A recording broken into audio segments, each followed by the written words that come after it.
The question is, we have to integrate the function which is 6x plus 7 divided by square root of x minus 5 into x minus 4. So let's see how we are going to solve the given problem. तो चलिए शुरू करते हैं। तो first of all तो मैं आपको बता देता हूँ कि मैं किस डायरेक्शन में मूव करके इस फंक्शन को इंटीग्रेट करूंगा।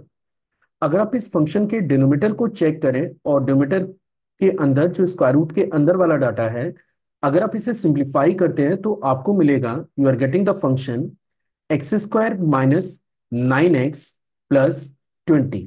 ठीक है। और इनकेस अगर मैं इस फंक्शन को डिफरेंशिएट करता हूं तो डिफरेंशिएट करने पे मुझे मिलने जा रहा है 2x-9। तो इनकेस अगर मैं न्यूमरेटर में थोड़ा सा मैनेजमेंट करने के बाद अगर 2x-9 वाला टर्म जनरेट कर लूं तो फिर इस फंक्शन को इंटीग्रेट करना मेरे पास रिलेटिवली थोड़ा सा इजी होने वाला है।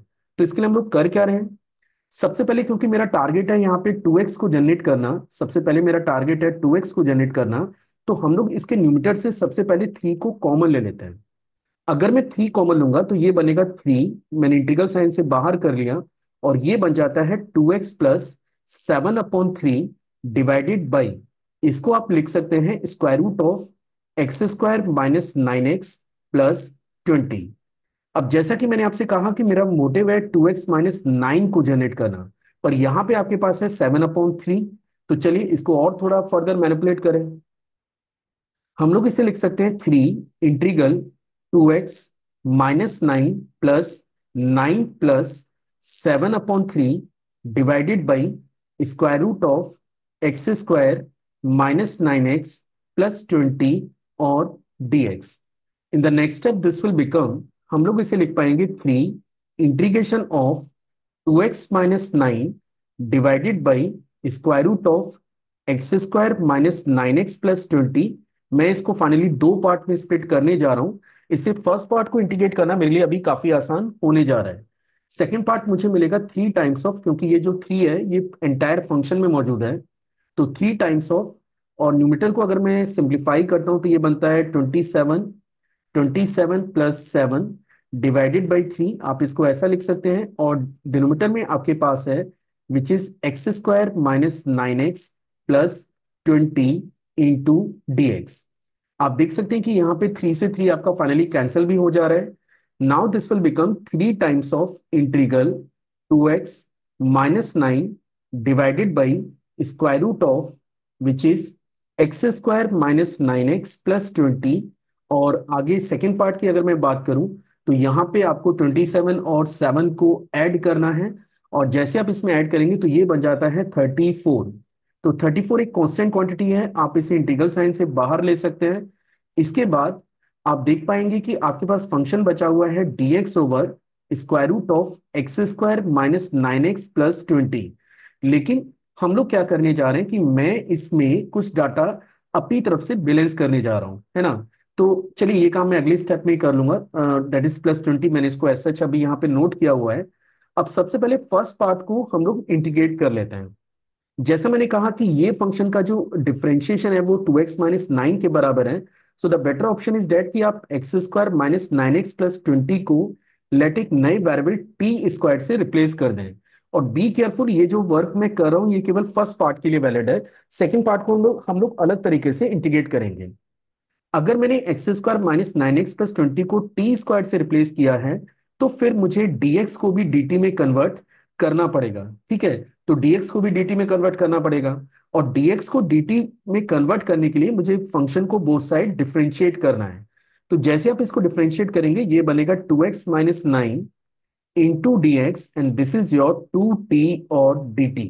तो finally this will become 3 integral 2x-9 dx को आप रिप्लेस कर सकते हैं 2t dt से, और divided by square root of t square. ये आपका पहला पार्ट है। अभी हम लोग इसको आगे जाके फिर से और थोड़ा फर्दर सिंप्लीफाई करेंगे। अब थोड़ा सेकंड पार्ट पे भी वर्कआउट कर लेते हैं। तो ये है +34 इंटीग्रल ऑफ dx ओवर, नाउ इसको हम लोग लिख सकते हैं एक्स स्क्वायर माइनस 9x, और इसको परफेक्ट स्क्वायर में कन्वर्ट करने के लिए, शुरू के दो टर्म्स को परफेक्ट स्क्वायर में कन्वर्ट करने के लिए मुझे इसमें कुछ डाटा बैलेंस करना पड़ेगा। हम लोग करने क्या जा रहे हैं, देखिए सबसे पहले आप एक्स के कोफिशिएंट को उठाइए विच इज और -9, इसका आधा करिए, -9/2 मिलेगा। Now do the squaring. जैसे आप स्क्वायरिंग करेंगे तो आपको एक क्वांटिटी मिलेगी 81/4। अगर आप इस डाटा में 81/4 नंबर ऐड करेंगे तो ये शुरू के जो तीन टर्म्स हैं ये परफेक्ट स्क्वायर में कन्वर्ट हो जाएंगे। लेकिन क्योंकि आपको अपने डाटा को बैलेंस भी रखना है तो फिर -81/4 भी करना पड़ेगा और साथ में एक 20 भी आपके पास साथ में चल रहा है। इसको हम लोग फर्दर जाके मैनेज कर लेंगे। अब अगले स्टेप में आप देख सकते हैं कि अगर मैं दोबारा से लेफ्ट पार्ट में शिफ्ट हो जाऊं तो ये टी स्क्वायर के स्क्वायर रूट से टी आपका कैंसिल हो गया। तो ये केवल बचा हुआ है 6 इंटीग्रल dt। This is the first part. Second part को आप चेक करें तो ये है आपके पास 34 इंटीग्रल ऑफ dx ओवर, इसको हम लोग लिख सकते हैं square root of, this is x minus 9/2 का होल स्क्वायर, x-9/2 का होल स्क्वायर प्लस 20 माइनस 81/4। चलिए इसको फर्दर सिंप्लीफाई करें। इन the next step this will become 6t, क्योंकि dt का इंटीग्रल हमारे पास t के बराबर होता है। ये आपके पास 34 है और इसको मैं लिख सकता हूं dx over square root of, it is x minus 9/2 का होल स्क्वायर और ये बन जाता है -1/4, जिसे -1/2 का होल स्क्वायर भी लिखा जा सकता है। अब हमारे पास एक स्टैंडर्ड रिजल्ट है which is integral dx over square root of x square minus a square.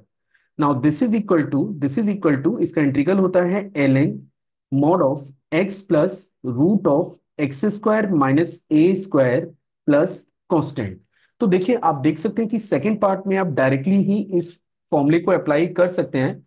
थोड़ा बहुत आपको इशू यहाँ पे लग सकता है कि यहाँ पे वेरिएबल x-9/2 है और यहाँ वेरिएबल x है। तो मैं आपको बता दूं कि इसमें हमारे पास एक और प्रोसेस है कि मैं x-9/2 को फिर से एक नए वेरिएबल से रिप्लेस कर दूं। तो अगर आपको इसकी अच्छे से प्रैक्टिस है और अगर आप ये जानते हैं कि इससे सेम रिजल्ट आता है तो आप इसे डायरेक्ट लिख सकते हैं। अदरवाइज मैं इसको और भी थोड़ा फर्दर सिंप्लीफाई कर लेता हूं। अभी मेरे सामने इशू ये है कि यहाँ पे वेरिएबल एक्स है और मैं एक्स के रेस्पेक्ट में ही इसको इंटीग्रेट कर रहा हूं, तो फॉर्मूला ये अप्लाई किया जा सकता है। पर आप जिस क्वेश्चन पे काम कर रहे हैं वहां पे ऐसा नहीं है। ये वेरिएबल है x-9/2 लेकिन यहाँ वेरिएबल आपके पास x है। तो जब तक ये दोनों वेरिएबल सेम नहीं हो जाते मैं इस फॉर्मूले को अप्लाई नहीं कर सकता। और इसके लिए हम लोग क्या करें, ये जो x-9/2 डाटा है मैं इसे अगेन एक नए वेरिएबल लेट के से रिप्लेस कर देता हूं। अगर मैंने इसके वेरिएबल को चेंज किया है तो फिर से मुझे dx को dk में कन्वर्ट करना होगा। तो ये आ जाता है dx is equal to dk। तो अब आप देख सकते हैं कि अब अगर मैं फर्दर मूव करूं तो मेरे पास है 6t प्लस 34 और नाउ दिस विल बिकम, आप देख सकते हैं dx को आपने dk से रिप्लेस कर दिया और डिनोमिनेटर में मेरे पास बनेगा square root of, it is K square minus 1/2 raise to the power 2। चलिए आगे मूव करें। सबसे पहले t की वैल्यू रिप्लेस कर लेते हैं। तो आप देख सकते हैं कि t मेरे पास है square root of x square minus 9x plus 20, that is 6 square root of x square minus 9x plus 20। ये आपका फर्स्ट पार्ट है।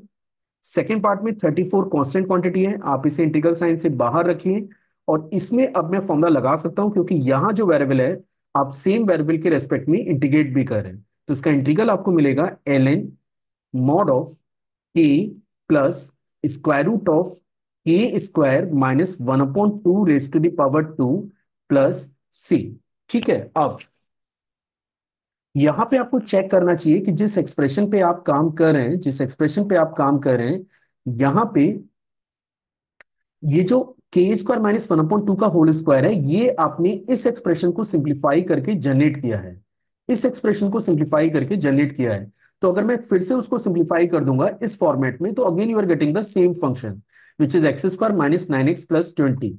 तो फाइनली हम लोग इसे लिख सकते हैं। चलिए पहले मैं के की वैल्यू रिप्लेस कर दूं, ये बनेगा 6x² - 9x + 20, उसके बाद प्लस के 34 ln के की वैल्यू मेरे पास कितनी है, के की वैल्यू मेरे पास है x-9/2, x-9/2 plus square root of x-9/2 का whole square minus 1/4 plus constant. और जैसे मैंने कहा कि इसको फर्दर सिंप्लीफाई जब आप करेंगे तो ये एक्सप्रेशन, यही एक्सप्रेशन आपको मिलेगा विच इज x² - 9x + 20। तो finally your answer is 6। Square root of x square minus 9x plus 20 plus 34 ln mod of that is x minus, यहां पे आप देख सकते हैं that is x minus 9/2, x minus 9/2, इसके बाद plus square root of x square minus 9x plus 20 mod plus constant. This is the answer for the given problem.